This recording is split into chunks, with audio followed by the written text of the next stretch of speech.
Good morning, guys! Tsaka na buhok ko, hindi ko binasa yung buhok ko. Anyway, it's Sunday. I'm gonna have rice for breakfast, tsaka my coffee din. And yung ulam ko, ang sarap ng ulam ko. Iniinit ko lang yung ulam ko, guys, pero ang sarap. Bigay sa akin to ni Lyra few days ago. Pala, ano, pumutok-putok na siya, bench. Wow! Bigay sa akin to ni Lyra few days ago. Hindi ko siya naubos. Loy, pumutok na yung isda. Tagal siguro sa microwave.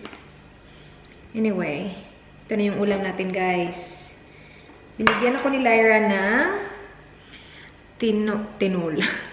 Paksiw na, anong tawag dito? Ano tawag dito sa isdang to? Kalimutan ko. Pero ganyan yung itsura niya, guys. Sarap-sarap. Ito yung breakfast ko. And then my coffee. Bahay lang kami today. Actually, pupunta kami sa sa shop. Sasabihin ko sana bahay lang kami today. Meron kasing football, tapos hindi dito sa Adelaide yung laro. So, manonood sila sa TV lang. Pero before that, pupunta kami ng shops. Bibili ako ng mga ingredients para lulutuin ko next week. Pero before that, kain muna ako. So, kain tayo, guys. Tilapia. Tilapia ba yung... Parang tilapia ata. Naalala ko na tilapia ata yung isda. Anyway, kain. Umuulan. Tingnan nyo. Umuulan. Sandali lang kami. Tatlo lang yung nasa lista ko. Rice, because rice is life. Choco yung sayote. At saka, what else was on my list? Chicken. Para sa akin tinola. Ako lang sana pupunta ito. Sabi nila, sige, samahan na lang kita kasi mamaya pa yung footy niya. And yung best friend niya pupunta sa bahay kasi manonood nga sila ng footy. Ngayon lang actually nag-confirm. So, yeah. While nanonood sila ng footy, mag-film ako ng video, tsaka mag-edit. Ganun. Suot ko yung parang siya, sweater dress. Galing kay Temp. That was quick. We got our choco, guys. Choco or sayote. Choco yung tawag na dito. Umuwi na yung best friend ni Dan, guys. Malungkot si Dan, boy. May pa-set up pa siya.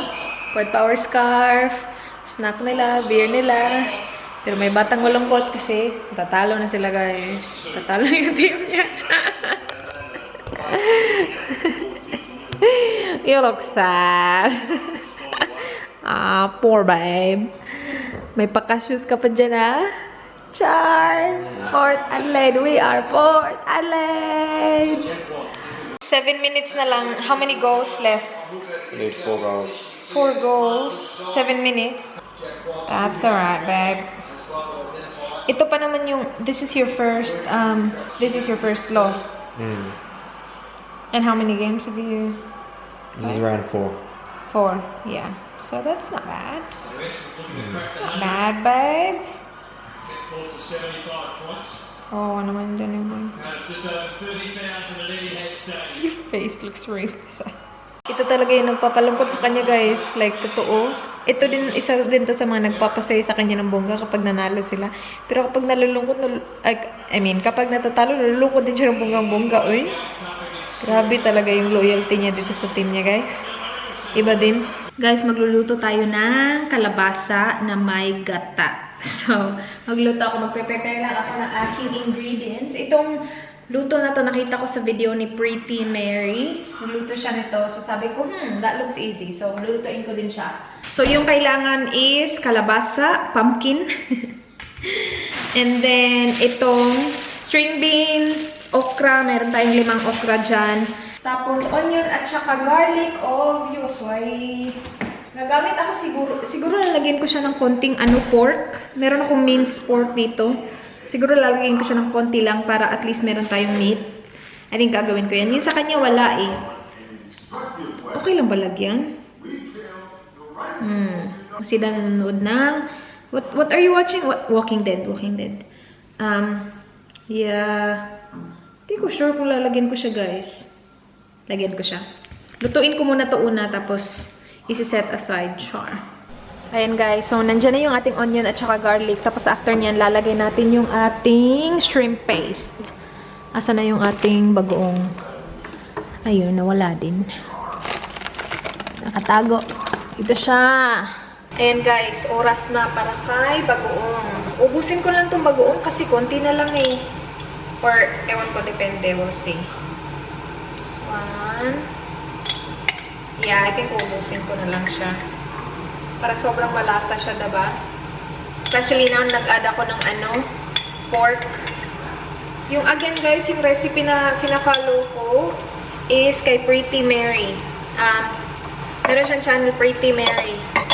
Hindi ko na sasabihin, i-leave yung link below kasi nakakalimutan ko na naman yan. So, Pretty Mary lang naman. After ng bagoong, ilalagay na natin yung ating kalabasa. Si Lyra, nag-text sa akin, sabi niya, dahil anong ganap mo? Gusto mo sinigang? Kasi nagluto siya ng sinigang. Sabi ko, ano ka ba? Uy, nagluto na ako. Kung hindi pa ako nakastart nito, kahit na ito na talaga yung plano ko ngayon, i-grab ko talaga yung sinigang mo, Day. Kaya lang, anong gagawin natin dito? Na ano ko na lahat? Anyway, thank you, Day. Ooh, ang bango-bango ng ating bagoong. Tapos, I think, tinakpan niya yun. Wait, panoorin ko muna ulit yung video. Ganyan na yung itsura niya. I think, tatakpan ko na yan.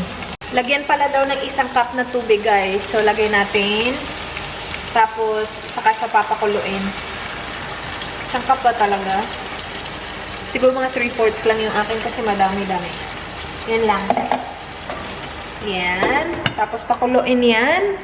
And then, after nyan, maikli lang tong video niya eh. Kaya nga sinunod ko, sabi ko, dali lang kasi maikli lang. 5 minutes lang yung video niya. Okay. So, after nun, lagay na ko na yung string beans. And then may, at saka okra. Okay. Okay guys, so nilagay ko na yung pork and boiling na siya. So, ilalagay na natin yung ating gulay. Natitirang gulay. String beans at saka okra. Konti lang na okra kasi hindi naman ako masyadong kumakain yan. So, yan. And then, mix. Tapos, last na yung gata. Feeling ko kulang yung tubig ko. Pero okay lang kasi yung gata ko. Oh, meron 1 lata. Actually, hindi ko sure kung ito ba talaga, guys. Kasi meron dun coconut milk at saka coconut cream. Yung pinili ko yung coconut cream. Ha, not sure. Pero okay lang yan. Okay lang yan. Basta may bagoong malasa yan. Diba, guys? Ooh, okay. Nakaka-excite. Should I? Ano ko na lang kaya? Lagay ko na lang kaya yung tubig. Ayan na. Yung gatabesh. Okay. Paano natin yung gulay? Guys, ganyan na yung itsura niya.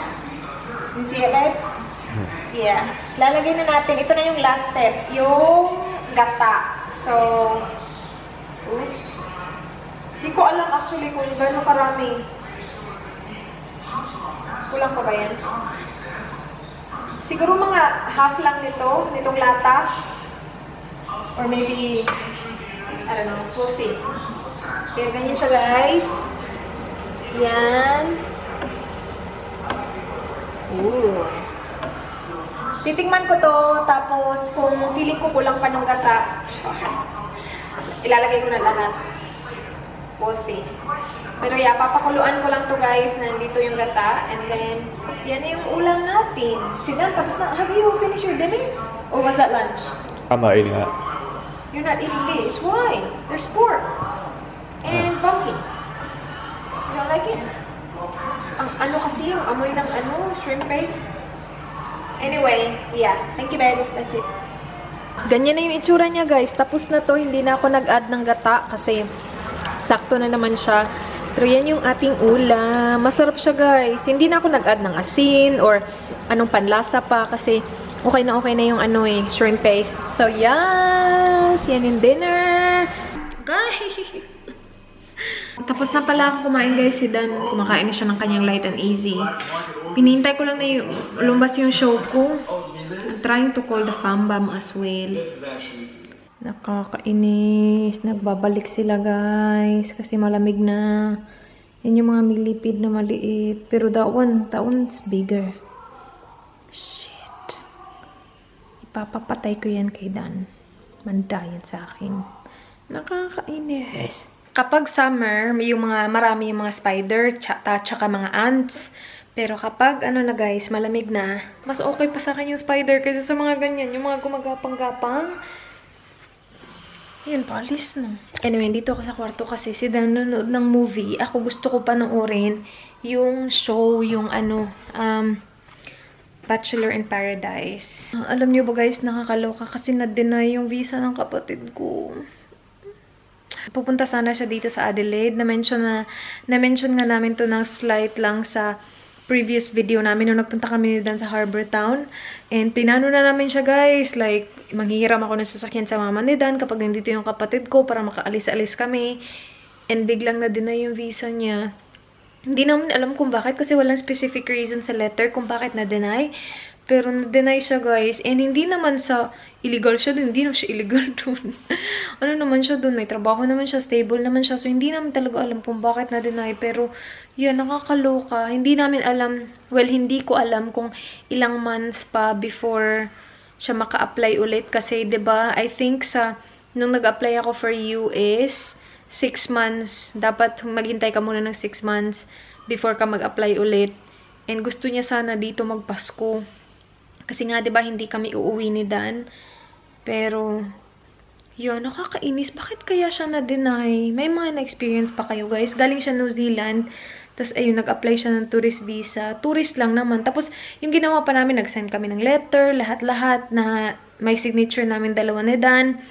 Yung bank statement din namin dalawa ni Dan. Yung joint account namin, pinasend namin sa kanya para, so like, you know, para proof na dito siya titira sa bahay, na okay lang siya. Tapos, meron din naman siyang sariling income. So, yung bank account niya, yung statement niya, sinend niya din sa kanila. So, hindi ko talaga alam kung bakit siya na-deny. I-tourist lang naman. May trabaho naman siya dun sa New Zealand na, na permanent na trabaho. So, yan, nakakainis. Parang, hindi, nakakaloka. Nakabook pa na naman siya, guys. Galing dito kasi 'di ba pupunta kami ng Melbourne sa June. Binook na namin siya kasi yun yung plano namin na magstay siya dito 1 week before kami pumunta ng Melbourne. So 1 week na muna siya dito sa Adelaide tapos sabay na kami pumunta ng Melbourne tapos uwi na siya. So nabook na namin yung ticket from Adelaide to Melbourne para sabay kami sa isang flight lang. And okay na, nabook na namin yun. Buti na lang hindi naman binook yung ticket guys na papunta dito sa Australia galing New Zealand. Kasi mas mahal na yun, tas wala na kasing refund. Bakit walang signal yung TV ko? Sabi walang signal. No signal daw. Now, hindi ko alam kung mag-ano pa siya, mag-apply pa siya ulit after nung 6 months. Hindi ko sure ha kung 6 months, pero, yeah, nakakaloka no. Parang, yung nakakaano, kasi hindi ko alam kung bakit. Like, yung lang, kasi very generic ng nung response, ng letter, na parang, wala lang, hindi ka na-approve, na-deny lang yung visa mo, ganun. Kasi I remember, nung na-deny yung US visa ko noon, merong specific reason, like sabi, you don't have enough proof na meron kang ties sa Pilipinas, something like that. Kaya daw na-deny yung visa ko. Kay Mace naman, wala siyang, hindi ko alam. Tapos, binigay naman lahat ng requirements. Hindi ko talaga ina-expect na hindi siya ma-approve, guys. Kasi niisip ko, nasa New Zealand siya. Wala naman siya sa Pilipinas. Pero, alam mo yun. Anyway, wala na tayong magawa. Apply na lang siguro ulit kung gusto pa niya. O hindi pa siya na-discourage. Kung nakakalipad lang sana ako, lilipad ako ng New Zealand, lilipad ako ng Pilipinas. Every week talaga ako uuwi. Hindi din kasi ganun kadali. Nakakaloka na may visa pa. Which, I understand naman. Kailangan natin ng mga visa para hindi dire-diretso lang, diba, yung mga tao. Pero yung mga genuine na applicants na nade-deny, parang nakakaloka lang. Time to bunot, guys! Time to bunot. Doon tayo sa baba. Magbunot-bunot. Magmas tayo. Sobrang lamig today. So, good luck talaga sa akin. Bunot tayo dito. Alright, green tea. I think first time ko magamit siya. Okay, everyday mask moisture. Nakilagay tayo ng mask. Ang lamig nito, grabe. Sobrang lamig na, guys. Babalik na ako sa aking mga pasaks.